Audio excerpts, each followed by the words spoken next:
بسم اللہ الرحمن الرحیم۔ السلام علیکم ورحمۃ اللہ وبرکاتہ۔ الحمد للہ نحمده ونستعینه ونستغفره ونؤمن به ونتوکل علیہ ونعوذ باللہ من شرور انفسنا ومن سیئات اعمالنا، من يهده الله فلا مضل له ومن يضلله فلا هادي له، ونشهد أن لا إله إلا الله وحده لا شريك له، ونشهد أن سيدنا ومولانا محمدا عبده ورسوله صلى الله عليه وعلى آله وأصحابه وبارك وسلم تسليما كثيرا كثيرا، أما بعد فأعوذ بالله من الشيطان الرجيم، بسم الله الرحمن الرحيم، قل هو الله أحد الله الصمد لم يلد ولم يولد ولم يكن له كفوا أحد، صدق اللہ العظیم۔ قابل احترام مائیں، بہنیں، بیٹیاں، بہوئیں، بچیاں، ہمارے ساتھی، ہمارے دوست، ہمارے برادران وطن کے ہمارے ساتھی، ہمارے بھائی، اور دنیا بھر میں جہاں جہاں بھی یہ آواز سنی جا رہی ہے، ان سب سے میں درخواست کرتا ہوں۔ نمبر 1، میرا مضمون چل رہا تھا حضرت محمد صلی اللہ علیہ وسلم کی سیرت کا، اور میں یہاں تک پہنچا تھا کہ حضرت خدیجہ رضی اللہ تعالی عنہا سے شادی ہو گئی حضور صلی اللہ علیہ وسلم کی، اور حضرت خدیجہ نے ہدیہ بھی دیا، زید ابن حارثہ غلام، اور حضور صلی اللہ علیہ وسلم نے بھی حضرت خدیجہ رضی اللہ تعالی عنہا کو ہدیہ دیا۔ اب وہ کیا ہدیہ دیا، یہ مستقل اس کی کچھ تفصیل ہے، اس لیے میں اسی پر اپنا یہ مضمون یعنی روک دیتا ہوں، کیونکہ صرف ہمارے پاس اب 2 راتیں ہیں، آج کی رات ہے اور کل انشاءاللہ ہمارا قرآن شریف ختم ہوگا، جہاں ہم قرآن سنا رہے ہیں بچے، تو وہاں کل انشاءاللہ ختم قرآن کی دعا ہوگی انشاءاللہ۔ تو کچھ نصیحت کی باتیں جو اہم کرنی ہیں وہ رہ گئی ہیں، وہ میں عرض کر دوں۔ پھر عید کے بعد اگر یہ مشورے میں طے ہو گیا انشاءاللہ کہ بھی یہی مضمون چلانا ہے تو چلائیں گے، ورنہ جو ہے اللہ نے زندگی دی تو آئندہ سال سے انشاءاللہ کہ حضرت محمد صلی اللہ علیہ وسلم نے کیا ہدیہ دیا وہ مضمون شروع کریں گے۔ کیوں کہ عید کے بعد خیر یہ لوگ گھروں میں ہیں، اس میں تو کوئی شک نہیں ہے، لیکن وہ رمضان جیسا ماحول نہیں رہتا ہے، یہ ہے، پھر اس میں پابندی بھی ہو جاتی ہے، اس لیے انشاءاللہ جو بھی خیر ہوگا اللہ مقدر کریں گے۔ اب سب سے پہلے میں آج آپ کو ایک بہت بڑا اور زبردست ہدیہ دے رہا ہوں۔ اس ہدیے کا نام ہے جاندار، شاندار، مالدار، یہ اس ہدیے کا نام ہے۔ آپ کرو گے تو انشاءاللہ بہت فائدہ ہوگا، اور بہت فائدہ ہوا ہے، لوگوں کو بہت فائدہ ہوا ہے۔ اس میں میری باتیں صرف دھیان سے سنیں، اللہ تعالیٰ اگر ہمت دے اور اللہ طاقت دے تو میری اپنی رائے یہ ہے، یہ میری طرف سے خاص آپ کو ہدیہ ہے کہ زندگی میں ایک مرتبہ ہمت کر کے قرآن شریف کے حروف کی تعداد کے برابر سورہ اخلاص کا وظیفہ کر کے اپنے لیے رکھ لیجئے۔ قرآن شریف کے کتنے حروف ہیں؟ بعض علماء نے لکھا ہے 3,40,000، بعض نے لکھا ہے 3,60,000، الگ الگ لوگوں نے لکھا ہے، تو کوئی 4 لاکھ لکھتا ہے۔ خیر چلو میں راؤنڈ فگر پکڑ لیتا ہوں 5 لاکھ مرتبہ، کوئی فرق نہیں پڑتا۔ اپنی زندگی میں 5 لاکھ مرتبہ، چاہے سال میں پورا کرو، چاہے 2 سال میں پورا کرو، چاہے 3 سال میں پورا کرو، چاہے 5 سال میں پورا کرو، کہ 5 لاکھ یا 10 سال میں پورا کرو، 5 لاکھ مرتبہ سورہ اخلاص پڑھ کر اپنے لیے رکھ لو، انشاءاللہ بہت فائدہ ہوگا۔ یہ آج میں آپ کو دے رہا ہوں، یہ ہدیہ شب جمعہ اور حرم شریف کی طاق رات میں دے رہا ہوں۔ آج حرم شریف میں، حرمین شریفین میں طاق رات ہے، اور شب جمعہ تو ہے ہی سب جگہ الحمدللہ، اس میں آپ کو ہدیہ دے رہا ہوں، اس لیے یہ میرا ہدیہ قبول فرمائیے۔ ہر مرتبہ بسم اللہ الرحمن الرحیم پڑھنا ضروری نہیں ہے، آپ ایک مرتبہ بسم اللہ الرحمن الرحیم پڑھ لیجئے۔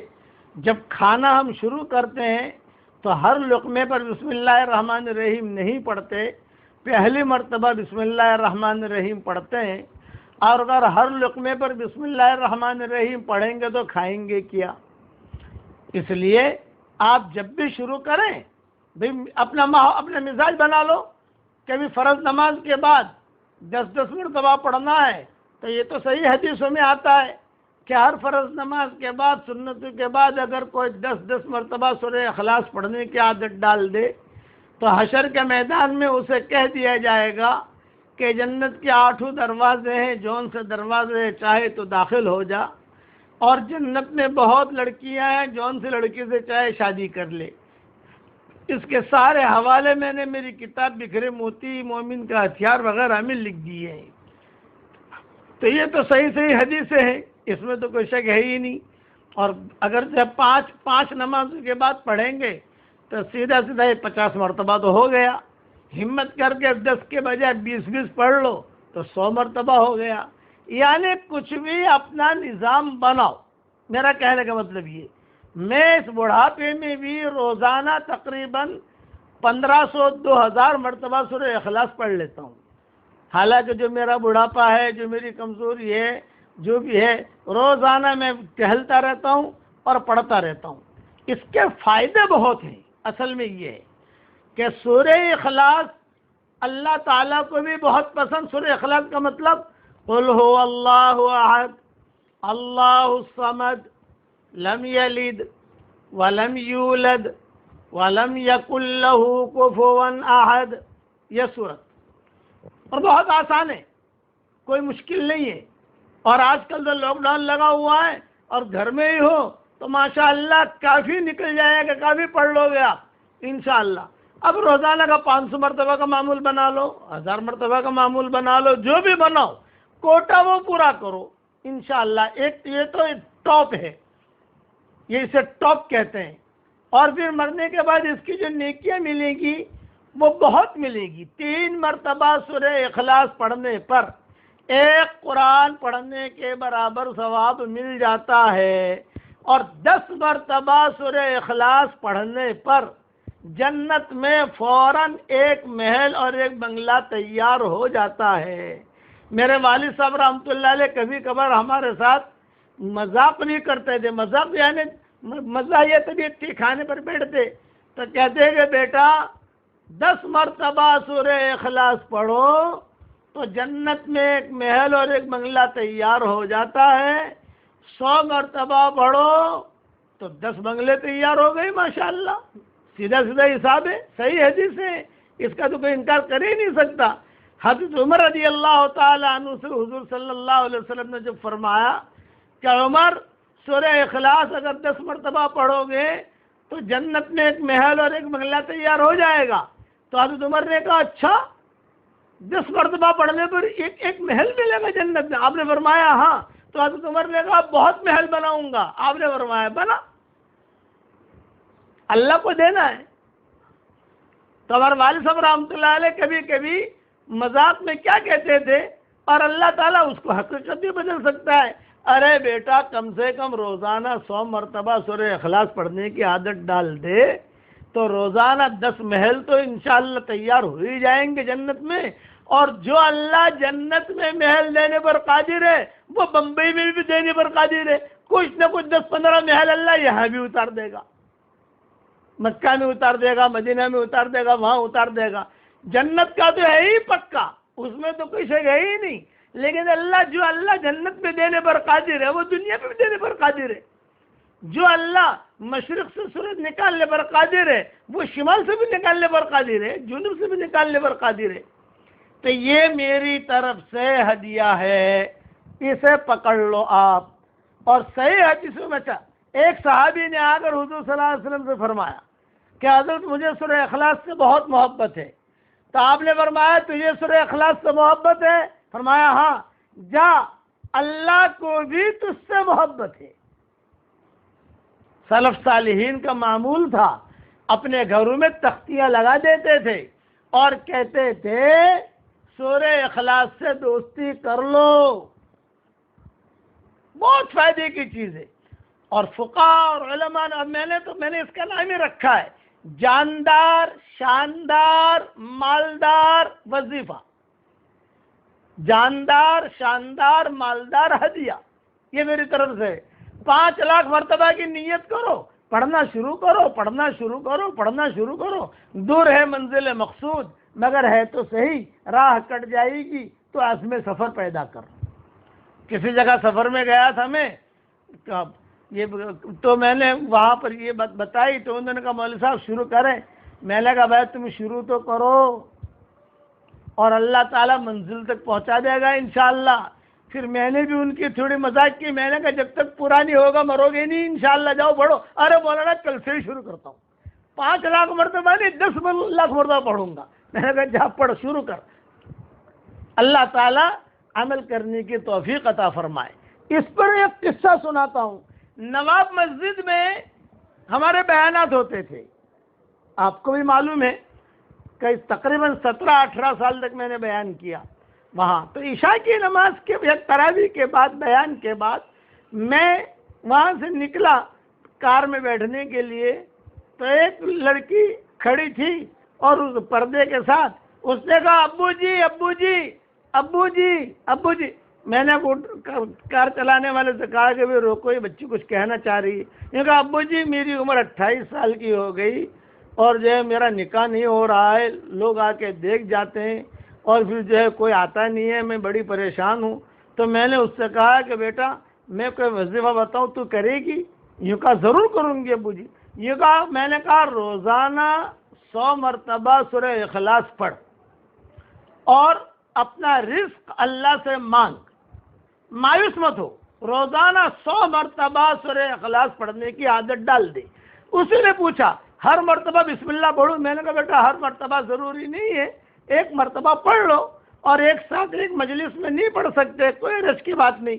10 جو ہے صبح 9 بجے 10 مرتبہ صبح 9 بجے پڑھ لیا، 10 مرتبہ 11 بجے پڑھ لیا، روٹی بناتے بناتے پڑھ لیا، چائے بناتے بناتے پڑھ لیا، پانی بھرتے بھرتے پڑھ لیا، بس 100 کا کوٹا پورا کرو، 100 کے اوپر بھی جائے گا، کوئی حرج نہیں ہے۔ اور اللہ تعالیٰ سے تیرا رزق مانگ کہ اللہ میرا رزق اتار، انشاءاللہ اللہ تعالیٰ تجھے نیک صالح اچھا شوہر دے گا۔ اس نے کہا میں انشاءاللہ شروع کرتی ہوں۔ اب گاڑی تھوڑی سی میری آگے بڑھی تو میری جیب میں تسبیح تھی، میں نے کہا کہ بیٹا میں نے تجھے جاندار شاندار مالدار وظیفہ تو بتا دیا، یہ میری تسبیح بھی لے لے، یہ بھی جاندار شاندار مالدار تسبیح ہے، یہ میرے ہاتھ سے لے لے اور تو پڑھنا شروع کر، اللہ تعالیٰ تجھے خوشیاں دکھائے گا اور اللہ تیری گود کو چمن بنا دے گا۔ یہ کہہ کر میں چل دیا۔ دوسرے سال میں نواب مسجد میں بیان کے لیے گیا، پھر جو ہے وہاں باہر نکلا، کار میں بیٹھنے لگا تو ایک لڑکی کھڑی ہے، میری تصویر لے کر مجھے دکھا رہی ہے اور ایک بچہ اس کے ہاتھ میں۔ میں سمجھ گیا کہ شاید یہ وہی لڑکی ہے، تو اس نے کہا ابو جی آپ کی جاندار شاندار مالدار تصویر اور جو آپ نے جاندار شاندار مالدار وظیفہ دیا تھا وہ میں نے کیا، الحمدللہ اللہ تعالیٰ نے مجھے بہت اچھا شوہر دیا اور اللہ تعالیٰ نے مجھے بہت مال دیا اور اللہ نے مجھے بیٹا بھی دیا۔ تو میں نے اس سے کہا کہ بیٹا اللہ تعالیٰ نے آپ کو جب مال بہت دیا ہے تو اس کا اسٹاک مت کرنا، اسٹاک کرو گے تو اسٹاپ ہو جائے گا، اوپر سے رک جائے گا، خرچ کرو۔ یتیموں پر، بیواؤں پر، مسجدوں پر، مدرسوں پر، یعنی اللہ کے راستے میں لگاؤ۔ اس نے کہا کہ بالکل میں اسٹاپ نہیں کرتی، میں دیتی رہتی ہوں۔ میں نے کہا جتنا دے گی اللہ تعالیٰ اور دے گا تجھ کو، جا۔ پھر کہا ابو جی میری ایک بات سن لیجئے۔ میں نے کہا بتاؤ۔ یوں کہا کہ ایک جاندار شاندار مالدار وظیفہ اتنا اچھا ہے کہ کئی لڑکیاں میرے پاس آئی اور کہا ارے حلیمہ، اس لڑکے کا نام حلیمہ تھا، نے کہا ارے حلیمہ تو اتنی اسمارٹ نہیں ہے، تیری شادی کیسے ہو گئی؟ ہم تو تجھ سے زیادہ اسمارٹ ہیں لیکن ہماری شادیاں نہیں ہوتی۔ تو میں ایک ہی جواب دیتی، جاندار شاندار مالدار۔ پھر میں یہ آپ کا وظیفہ بتاتی ان کو، پھر یہ آپ کی تصویر دیتی، یہ جاندار شاندار مالدار تصویر ابو جی کی، یہ پڑھو۔ انہوں نے ابو جی پڑھنا شروع کیا، سب کی شادیاں ہو گئی الحمدللہ، اور میں بتاتی رہتی ہوں۔ تو آپ لوگوں کو بھی میں اجازت دیتا ہوں، چاہے مرد ہو چاہے عورتیں ہوں، میری طرف سے یہ پیغام سب کو دے سکتے ہو۔ زندگی میں ایک مرتبہ تو 5 لاکھ کا کوٹا اگر کر سکو تو کر لو تو بہت اچھا ہے، فائدہ ہوگا انشاءاللہ۔ اور مرنے کے بعد میں یاد بھی آؤں گا کہ کتنا اونچی چیز ہمیں دے دی مولوی صاحب نے۔ اور اگر نہیں کر سکتے تو کم سے کم روزانہ 100 مرتبہ پڑھنے کی تو عادت ڈال ہی دو، اس کے بعد انشاءاللہ جو دعا مانگو گے اللہ قبول کرے گا۔ اچھا 100 مرتبہ پڑھ لیا اور 100 مرتبہ پڑھنے کے بعد فوراً دعا مانگ لو، فوراً نہیں مانگ سکتے بعد میں مانگو، لیکن یہ نہیں کہ میں کل مانگوں گی پرسوں مانگوں گی نا۔ میں جو ہے ٹہلتا رہتا ہوں، 500 مرتبہ تہجد میں پڑھ لیتا ہوں، 500 مرتبہ ظہر کی نماز کے بعد پڑھ لیتا ہوں، 500 مرتبہ عصر بعد پڑھ لیتا ہوں۔ لیکن جب 500 کا ہو گیا میں دعا مانگ لیتا ہوں اللہ تعالیٰ سے کہ اللہ تعالیٰ یہ بھی پریشانیاں دور کر، یہ کر وہ کر، اور اللہ دعا قبول بھی کرتا ہے، فائدہ ہی فائدہ ہے۔ ایک صحابی تھے معاویہ ابن معاویہ لیثی انصاری، ان کا انتقال ہو گیا مدینہ منورہ میں۔ حضور صلی اللہ علیہ وسلم تبوک میں تھے، تو جب ان کا انتقال مدینہ میں ہوا تو حضرت جبریل تبوک آئے۔ 700-800 کلومیٹر کا فاصلہ ہے مدینہ منورہ کا اور تبوک کا، اور حضرت جبریل نے حضور صلی اللہ علیہ وسلم سے کہا کہ حضرت وہ معاویہ ابن معاویہ لیثی انصاری کا انتقال ہو گیا ہے مدینہ منورہ میں، تو اگر آپ کہیں تو اس کا لاش یہاں لاویں ہم اور یہاں آپ جنازے کی نماز پڑھ لیں، یا کہیں تو ہم فرشتے ہی وہاں نماز پڑھ لیں مدینہ منورہ میں۔ آپ نے فرمایا نہیں لاؤ ان کا جنازہ یہاں لاؤ۔ چنانچہ سارے فرشتے ان کا جنازہ لے کر تبوک پہنچے اور حضور صلی اللہ علیہ وسلم نے جنازہ پڑھا۔ پھر حضرت جبریل نے پوچھا کہ حضرت تبوک میں دفن کریں یا بقیع میں دفن کریں؟ آپ نے فرمایا بقیع میں دفن کرو۔ اب یہ فرشتے لے کر چلنے لگے جنازہ، تو حضور صلی اللہ علیہ وسلم نے حضرت جبریل سے پوچھا اتنا اونچا مقام اسے کیوں ملا؟ آدمی مرتا ہے وہاں دفن ہو جاتا ہے، لیکن اتنا بڑا مقام ان کو کیوں ملا، کیا وجہ ہے؟ تو حضرت جبریل نے کہا حضرت یہ اسے اتنا بڑا جو مقام ملا ہے اس کی وجہ یہ ہے کہ یہ سورہ اخلاص بہت پڑھتا تھا۔ یہ فضیلت اس کی بہت بڑی، یہ میں نے اس کے حوالے سارے میری کتابوں میں لکھے ہیں۔ اسی لیے بعض صحابہ تو ایسے تھے ہر رکعت میں سورہ اخلاص پڑھتے تھے۔ کئی قصے آتے ہیں، بلکہ میری تحقیق اپنی تحقیق یہ ہو سکتا ہے میری تحقیق میں غلط بھی ہو سکتا ہوں، لیکن میں نے کہ جتنی فضیلتیں سورہ اخلاص کے بارے میں صحیح حدیثوں میں آئی ہے اتنے شاید کسی آیت کی نہیں آئی، کسی صورت کی نہیں آئی، جتنا حضور صلی اللہ علیہ وسلم الگ الگ الگ الگ الگ الگ حدیثیں۔ جب میں نے حدیثیں دیکھنی شروع کی تو کسی نے کچھ لکھا ہے، کسی نے کچھ لکھا ہے، کسی نے کچھ لکھا ہے، کسی نے کچھ لکھا ہے، بہت فضیلتیں بیان کی۔ حضرت ابو ذر غفاری بیٹھے ہوئے تھے حضور صلی اللہ علیہ وسلم کے پاس، اور حضرت جبریل آئے اور جبریل نے آ کر کہا اہذا ابا ذر یا رسول اللہ، کیا یہ ابو ذر ہے؟ آپ نے فرمایا ہاں ابو ذر ہے۔ تو آپ نے پوچھا تو ابو ذر کو کیسے پہچانتے ہو؟ تو حضرت جبریل نے کہا مدینہ والے ابو ذر کو اتنا نہیں پہچانتے جتنا ہم آسمان والے پہچانتے ہیں، یہ جبریل نے کہا۔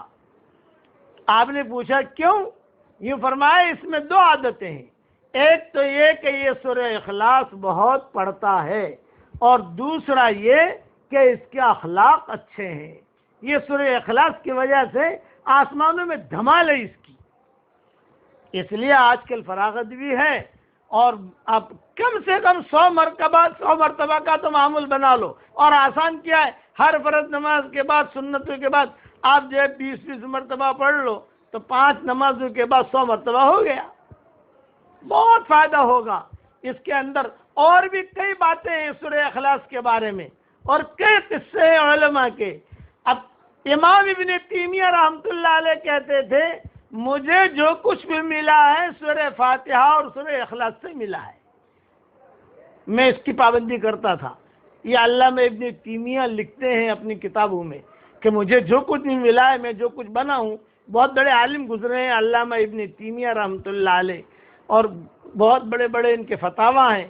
حرم شریف میں ان کے فتووں کو باقاعدہ جمعہ کے خطبوں میں ان کا نام لے کر بیان کرتے ہیں ائمہ. قال ابن تیمیہ، قال شیخ الاسلام ان کا لقب رکھا ہے انہوں نے، شیخ الاسلام. قال ابن تیمیہ اور ابن قیم یہ ان کے شاگرد تھے. ابن تیمیہ جو ہے وہ استاد تھے اور ابن قیم ان کے شاگرد تھے. تو اپنے شاگردوں کو کہا کرتے تھے کہ مجھے جو کچھ ملا ہے سورہ فاتحہ اور سورہ اخلاص سے ملا ہے. بس اس لیے آج کا یہ میرا ہدیہ ہے. حالانکہ آج مجھے بیان کرنا تھا حضرت فاطمہ کا نکاح. آج کل لوگ جو ہیں بچیوں کی شادیاں کرتے ہیں، پوچھتے نہیں. آج کل جو ہے لڑکوں کی شادیاں کرتے ہیں، پوچھتے نہیں. تو مجھے یہ ثابت کرنا تھا کہ یہ نہ پوچھنا یہ غلط ہے، پوچھنا چاہیے.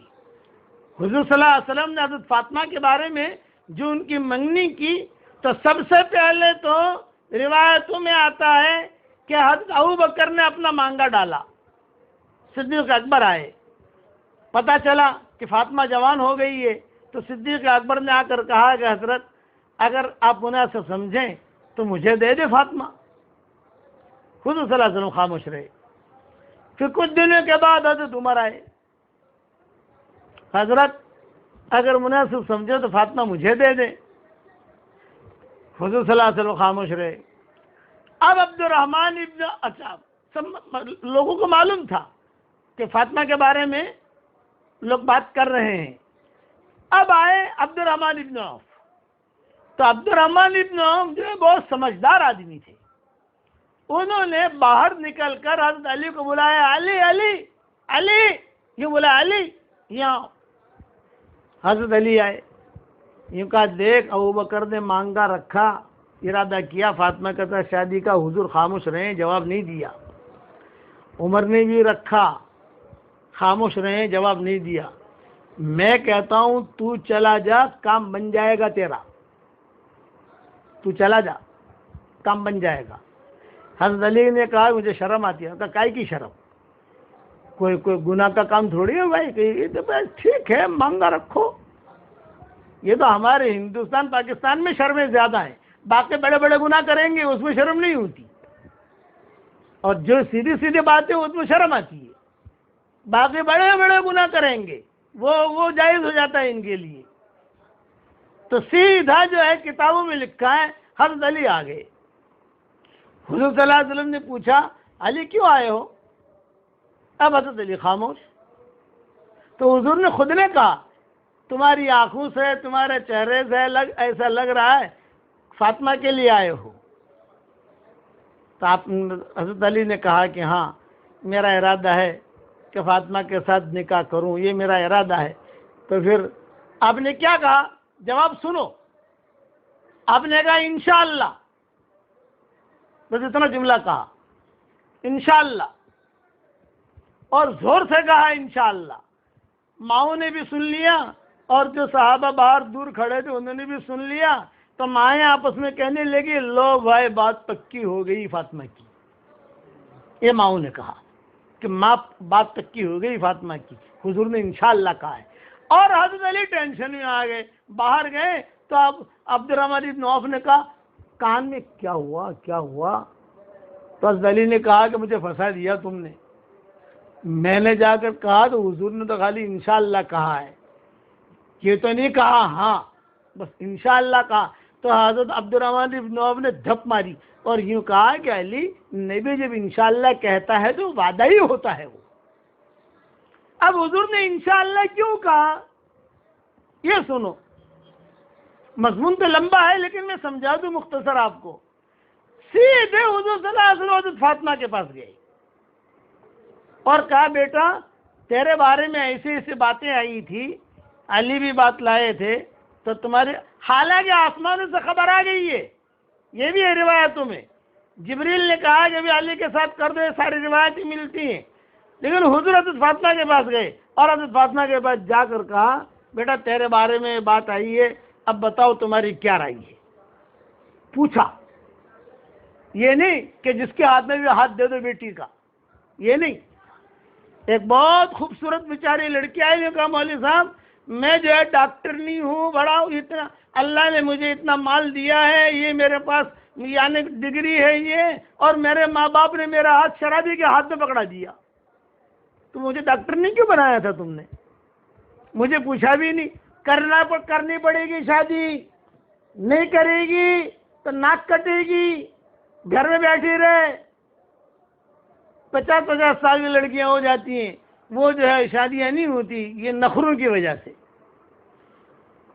حضور صلی اللہ علیہ وسلم خود تشریف لے گئے فاطمہ کے پاس، حالانکہ آسمانوں سے خبر آ گئی ہے سب، لیکن پوچھا بیٹا تمہاری کیا رائے ہے؟ حضرت فاطمہ نے کہا کہ حضرت ابو میں تیار ہوں۔ بہت اچھا۔ اب حضور صلی اللہ علیہ وسلم نے سارا شادی کا نظام چلایا، یہ لمبا نظام۔ خود حضور صلی اللہ علیہ وسلم نے شہد کا شربت بنوایا، خود حضور نے شہد کا شربت بنوایا۔ رخصتی تو کئی روایتیں ملتی ہیں، بعض روایتوں میں آتا ہے کہ جلدی رخصتی ہو گئی، بعض روایتوں میں کہ 6 مہینے کے بعد ہوئی، اور لیکن صحیح روایت یہ ہے کہ سلمان فارسی یہ آئے حضرت ام سلمہ کے پاس، اور ام سلمہ سے کہا کہ اب نکاح تو ہو ہی گیا ہے ان کا، فاطمہ کا اور علی کا، تو رخصتی کی کچھ تدبیر کرنی چاہیے۔ یہ حضرت سلمان فارسی نے یہ بات چھیڑی۔ چنانچہ حضرت ام سلمہ نے کہا کہ میری باری کی جو رات ہوگی اس رات میں حضور صلی اللہ علیہ وسلم کے کان میں ڈالوں گی۔ چنانچہ ام سلمہ نے حضور صلی اللہ علیہ وسلم کے بعد آپ نے فرمایا ہاں اب تو ہونا ہی چاہیے، چلو بلاؤ علی کو، چلو بلاؤ فلاں کو، چلو بلاؤ فلاں کو، چلو بلاؤ فلاں کو، اور پھر رخصتی کی اور ساری تدبیر جو تھی وہ کی۔ میں نے قصہ تو بہت لمبا ہے، لیکن میں نے کیا کہا کہ پوچھنا چاہیے، چاہے لڑکا ہو چاہے لڑکی ہو، یہ نہیں کہ جیسا آج کہا اگر تجھے کرنا۔ آج کل ہم کو ہماری عزت کی بہت بڑی ہوتی ہے، لوگ کیا کہتے ہیں، ارے وہ لوگ کیا کہیں گے، ارے لوگ کیا کہیں گے۔ جو شریعت ہے وہ شریعت ہے، جو شریعت ہے وہ شریعت ہے۔ ایک صحابیہ تھی، حضور صلی اللہ علیہ وسلم نے خود نے کہا بھی فلاں کے ساتھ نکاح کر لو، تو صحابیہ نے کہا کہ حضرت یہ بتائیے آپ کا حکم ہے کیا، آپ کی رائے ہے؟ نہیں فرمایا کہ نہیں میرا حکم نہیں ہے، میں ایسے بچوں کو حکم نہیں کر سکتا، رائے دیتا ہوں۔ تو سبھی نے کہا کہ حضرت ایسا ہے کہ میرا ان کے ساتھ نہیں نبھے گا، میں نہیں چاہتی ان کے ساتھ میرا نہیں نبھے گا۔ حکم ہوتا تو میں آپ کا حکم تو سر آنکھوں برات جس کے ساتھ مجھے جوڑ دیتے، لیکن رائے ہے تو حضرت میں میری طبیعت سمجھتی ہوں، اس لیے ان چیزوں کا خیال رکھو۔ اور آج کا میرا ہدیہ سورہ اخلاص کا، اسے پلے باندھ لو، اللہ تعالی ہمیں عمل کرنے کی توفیق عطا فرمائے۔ اب مفتی صاحب سے کچھ سن لو۔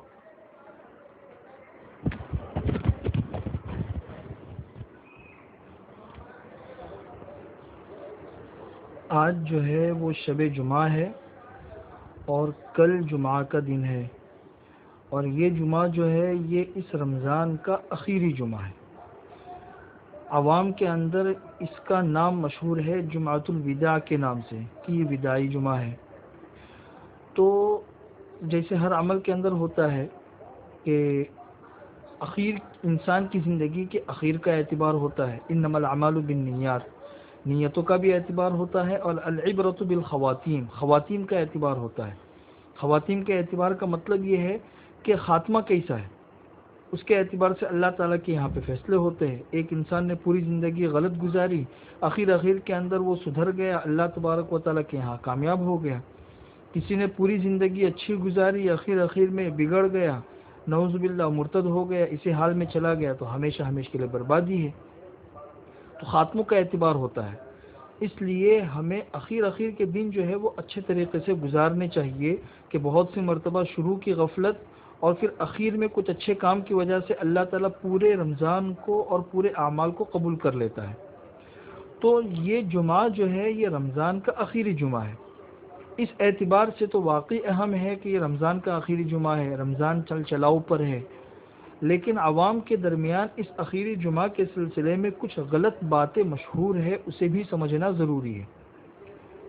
سب سے پہلی بات تو یہ سمجھنا ضروری ہے کہ یہ آخری جمعہ جو ہے یہ آخری جمعہ کی مستقل الگ سے کوئی حیثیت نہیں ہے، جیسے رمضان بھی ہے اور رمضان کا جمعہ بھی ہے۔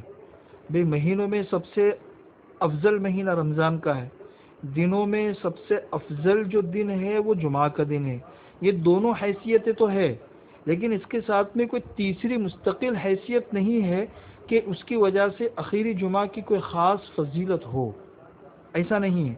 آخری جمعہ کے سلسلے میں مستقل الگ سے کوئی احکامات ہو، ایسا بھی نہیں ہے۔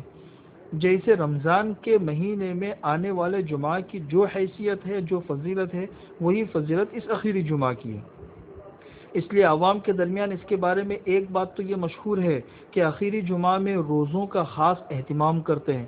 پورے رمضان بچوں نے روزے نہیں رکھے، آخری جمعہ میں خصوصیت کے ساتھ بچوں سے روزے رکھوائے جاتے ہیں، اور لوگ یہ سمجھتے ہیں کہ آخری جمعہ میں جو روزہ رکھا جاتا ہے تو اس کی وجہ سے گزشتہ تمام روزے جو قضا ہوئے ہیں وہ بھی معاف ہو جاتے ہیں۔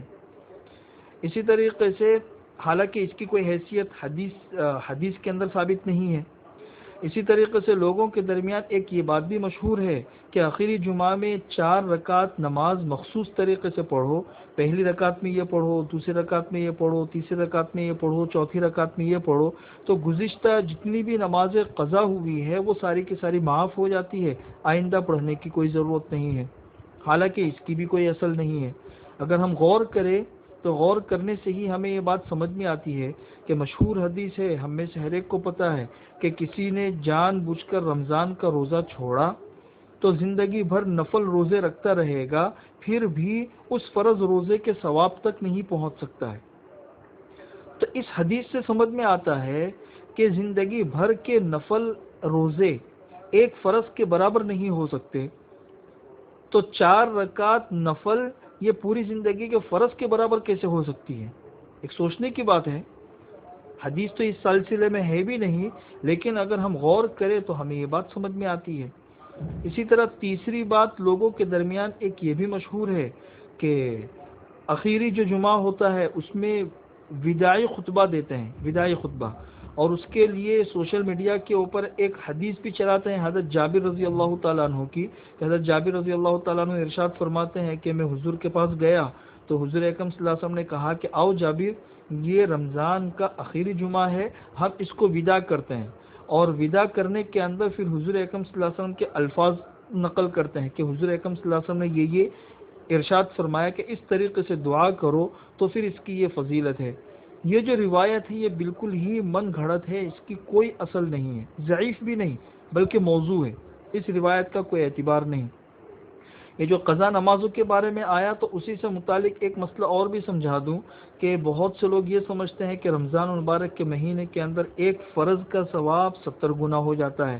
تو مطلب یہ ہے کہ اگر کسی شخص کے ذمے 70 نمازیں ہیں گزشتہ، 2 رکعت پڑھ لے گا تو اس کی وجہ سے 70 نمازیں اس کی ادا ہو جائے گی، لیکن حضور نے ارشاد فرمایا کہ ایک فرض جو ہے وہ 70 فرائض کے برابر ہو جاتی ہے۔ حالانکہ 2 باتیں الگ الگ ہیں۔ ایک انسان اگر آپ کے یہاں پہ کام کرتا ہے، آپ اس کو یہ کہو کہ آپ آج کام کرو گے تو میں 70 گنا تجھے پگار دوں گا، روزانہ اگر تجھے 1 روپیہ دیتا ہوں تو آج میں تجھے 70 روپیہ دوں گا۔ تو کسی ایک دن کام کرنے پر 70 گنا پگار کا مل جانا یہ الگ چیز ہے، لیکن اس کا یہ مطلب نہیں ہے کہ اب 70 دنوں تک اس کی چھٹی ہو گئی۔ روزانہ جو کام کرنا ہے وہ تو کرنا ہی کرنا ہے، اس ایک دن کے کام کی وجہ سے 70 دنوں تک کام کی چھٹی ہو جانا یہ تو کوئی بھی نہیں سمجھتا کہ ایسا نہیں ہوتا، اس لیے کہ دونوں چیزیں الگ الگ ہیں۔ یہ تو مالک کی رضامندی کی اور اس کی خوشی کی بات ہے کہ اس نے خوش ہو کر آج تمہیں ایک دن کام کرنے پر 70 گنا اس نے تم کو تنخواہ دے دی، لیکن اس تنخواہ دینے کا یہ مطلب نہیں ہے کہ 70 دنوں تک تمہارے کام کی چھٹی ہو گئی. اس لیے دونوں میں بہت بڑا فرق ہے، اس فرق کو سمجھنے کی ضرورت ہے. اللہ تعالی ہمیں قرآن حدیث کو اور دین کو صحیح طریقے سے سمجھنے کی اور اس پر عمل کرنے کی توفیق نصیب فرمائے.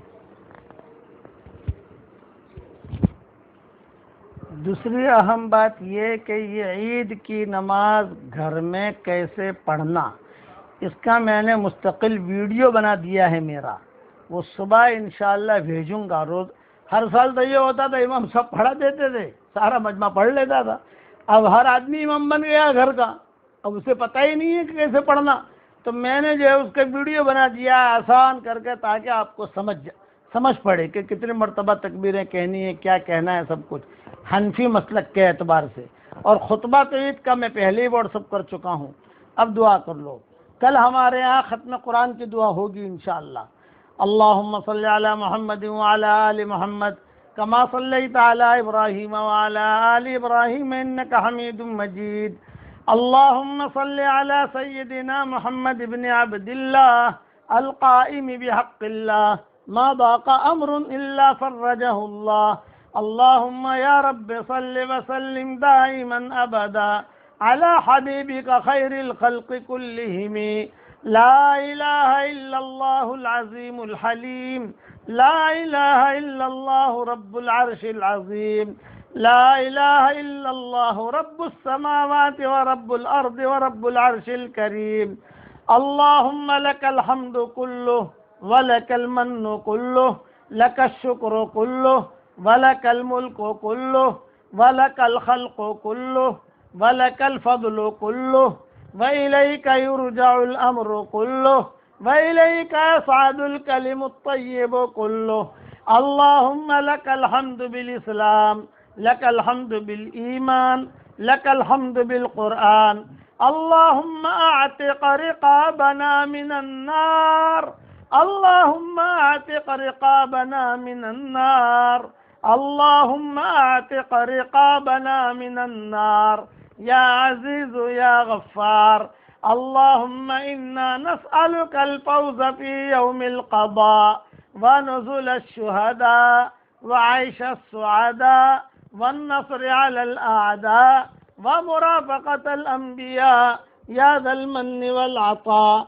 اللهم وفقنا إلى كل طاعة لك، اللهم وفقنا إلى كل طاعة لك وثبتنا عليها وحببنا فيها وأيدنا بها وأبعدنا اللهم عن كل معصية واعصمنا منها.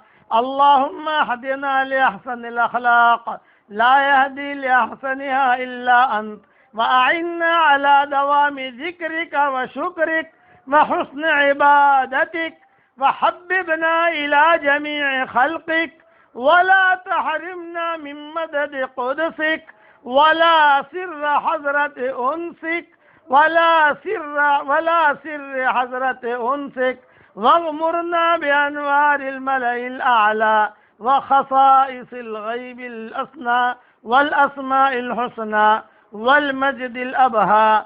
اللهم جملنا بمحض التواضع والأدب الرفيع يا ذا الجلال والإكرام.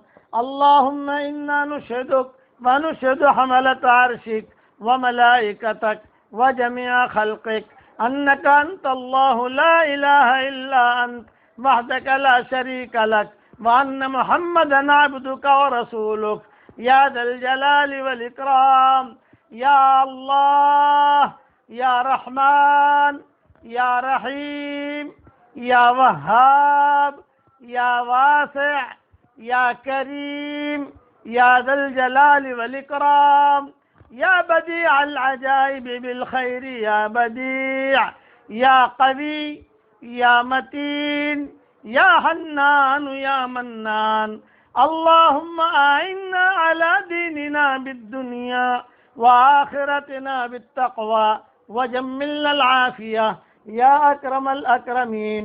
اللهم تقبل منا صيامنا وقيامنا وأقدامنا وأقلامنا وجميع أعمالنا یا حنان یا منان اللهم إنك عفو كريم تحب العفو فاعف عنا اللهم إنك عفو كريم تحب العفو فاعف عنا اللهم إنك عفو كريم تحب العفو فاعف عنا یا اللہ یا رحمان یا رحیم یا ملک یا قدوس یا سلام یا مؤمن یا مہیمن یا عزیز یا جبار یا متکبر یا خالق یا بارئ یا مصور یا غفار یا قہار یا وہاب یا رزاق یا فتاح یا علیم یا قابض یا باسط یا خافض یا رافع یا معز یا مذل یا سمیع یا بصیر یا حکم یا عدل یا لطیف یا حلیم یا عظیم یا غفور یا شکور یا علی یا کبیر یا حفیظ یا مقیت یا حسیب یا جلیل یا کریم یا رقیب یا مجیب یا واسع یا حکیم یا ودود یا مجید یا باعث یا شہید یا حق یا وکیل یا قوی یا متین یا ولی یا حمید یا محصی یا مبدع یا معید یا محیی یا ممیت یا حی یا قیوم یا واجد یا ماجد یا واحد یا احد یا صمد یا قادر یا مقتدر یا مقدم یا مؤخر یا اول یا آخر یا ظاہر یا باطن یا والی یا متعالی یا بر یا تواب یا منتقم یا عفو یا رؤوف یا مالک الملک یا ذو الجلال والاکرام یا مقسط یا جامع یا غنی یا مغنی یا مانع یا ضار یا نافع یا نور یا ہادی یا بدیع یا باقی یا وارث یا رشید یا صبور جل جلالہ وعم نوالہ جل جلالہ وعم نوالہ جل جلالہ وعم نوالہ۔ اے اللہ تیرے یہ 99 نام میں نے پڑھے ہیں اور میں نے پکارا ہے تجھے ان ناموں سے۔ یہ تیرے 99 نام حضرت محمد صلی اللہ علیہ وسلم نے ہمیں صحیح حدیثوں میں سکھائے ہیں۔ اے اللہ ان 99 ناموں کی برکت سے تو ہم سب کو معاف فرما دے، ان ناموں کی برکت سے ہماری پریشانیوں کو دور فرما دے، ان ناموں کے برکت سے کورونا وائرس کی بیماری سے حفاظت فرما دے۔ اے اللہ میں نے تشکیل کی ہے 5 لاکھ مرتبہ سورہ اخلاص پڑھنے کی، اور میں نے تشکیل کی ہے روزانہ 100 مرتبہ سورہ اخلاص پڑھنے کی۔ اے اللہ میری تشکیل پر جو بھی سورہ اخلاص پڑھنے کی عادت ڈالے، جتنا بھی پڑھے، اے اللہ تیرے ان مبارک ناموں کے طفیل سے میں آپ سے دعا کرتا ہوں کہ ان کی ساری دعاؤں کو قبول فرما، ان کی ساری دعاؤں کو قبول فرما، ان کی ساری دعاؤں کو قبول فرما، اور ان کی ساری حاجات کا غیب سے تکفل فرما۔ تیرے ان مبارک 99 ناموں کے طفیل سے تجھ سے دعا مانگتے ہیں کہ اللہ امت کی اجتماعی اور انفرادی پریشانیوں کو دور فرما، ہمارے روزوں کو قبول فرما، ہماری تراویح کو قبول فرما، ہمارے کہنے سننے کو قبول فرما، ہمارے مانگنے کو قبول فرما۔ اے اللہ ہماری زندگی کا یہ آخری رمضان نہ ہو، بلکہ بار بار ہمیں مہینہ مل رہا ہو، تو اس کی غیب سے صورت شکلیں پیدا فرما۔ اے اللہ آج مبارک رات ہے، جمعہ کی رات ہے، تیرے نبی کے اوپر ڈھیروں خوشیاں ڈھیروں رحمتیں نازل فرما۔ اے اللہ یہ 99 نام تیرے نبی نے ہمیں سکھائے ہیں اور اے اللہ بہت اہتمام سے سکھائے ہیں، ان ناموں کے طفیل سے، ان ناموں کی برکت سے جو بھی بیمار ہوں ان کو شفاء کاملہ عاجلہ عاجلہ دائمہ مستمرہ عطا فرما۔ جن کے لڑکے اور لڑکیاں شادی کے لائق ہوں، غیر شادی شدہ ہوں، ان ناموں کے برکت سے ان کے رشتوں کا انتظام فرما دے۔ اے اللہ جو بھی اولاد ہو انہیں نیک صالح اولاد عطا فرما۔ اے اللہ جس نے بھی مجھ سے دعاؤں کے لیے کہا ہو یا دعاؤں کے لیے خطوط میں لکھا ہو یا جن کا ہم پر کسی قسم کا حق اور احسان ہو یا جو ہمیں اپنی دعاؤں میں یاد کرتے رہتے ہوں یا مائیں بہنیں اپنی دعاؤں میں یاد کرتے رہتی ہوں یا دعاؤں کے لیے کہنا چاہتے تھے مگر کہہ نہیں سکے، اے اللہ تیرے ان 99 ناموں کی برکت سے ان کی ساری جائز مرادوں کو پوری فرما دے اور ان کی پریشانیوں کو دور فرما دے۔